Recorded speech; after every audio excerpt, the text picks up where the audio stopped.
Hey guys, it's Daniel. Welcome back. When it comes to the Seattle grunge scene, unfortunately, almost every significant band from the scene had drug-related issues to various capacities. One of the most prominent drugs was heroin. In my opinion, Lane Staley was the artist who tragically really epitomized how dangerous heroin can be and how much it can really ruin someone's life. But again, unfortunately, he wasn't the only one who struggled with it. Kurt Cobain, of course, was another key member of the grunge scene who struggled with the drug.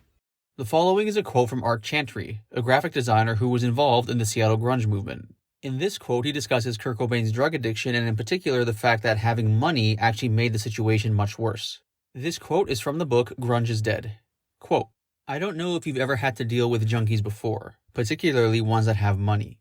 Walls are built around them. It's like the people that are on the inside protect their junkie, especially if the junkie has the earning power of a Kurt Cobain. What you end up with are layers of, it's like concrete circles. That's why that Nirvana t-shirt with the diagram of layers of redemption was so perfect, because that's the way the structure of the Nirvana camp worked.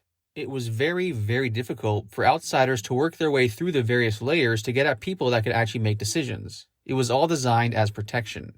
And it was true of any junkie. That's the way junkies operate their lives. That's the way the Alice in Chains camp worked. That's the way Lanigan worked. Nobody got inside the Nirvana camp. It was like a compound. It was even hard for the other band members to get through the layers sometimes. It's like heroin defined the scene. Seattle's always been a heroin town. It's a port city. Portland's always been a heroin town.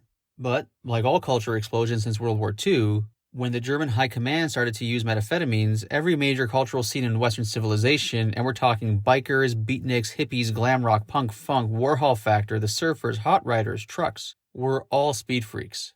It had a huge impact on our culture. And in Seattle in the early days, it was no different. Crystal meth was the drug of choice. For the longest time, cheap crystal meth was where it was at in this town. There were a few people who took heroin, but usually it's because they got exposed to it in other cities. It wasn't until the money rolled in, and this is true of every cultural explosion you see in these towns, it's followed by heroin. And there's a heroin epidemic. Heroin follows the money. This is the way things always work. Seattle fell right into it. Like any punk scene, it's amazing how many people die. You get all this money, and a lot of these guys, especially if they come from lower socioeconomic backgrounds, they can't handle it, and it kills them. Usually through self-indulgence, not being able to spend their money right. Rich junkies are as good as dead. Rich junkies don't live.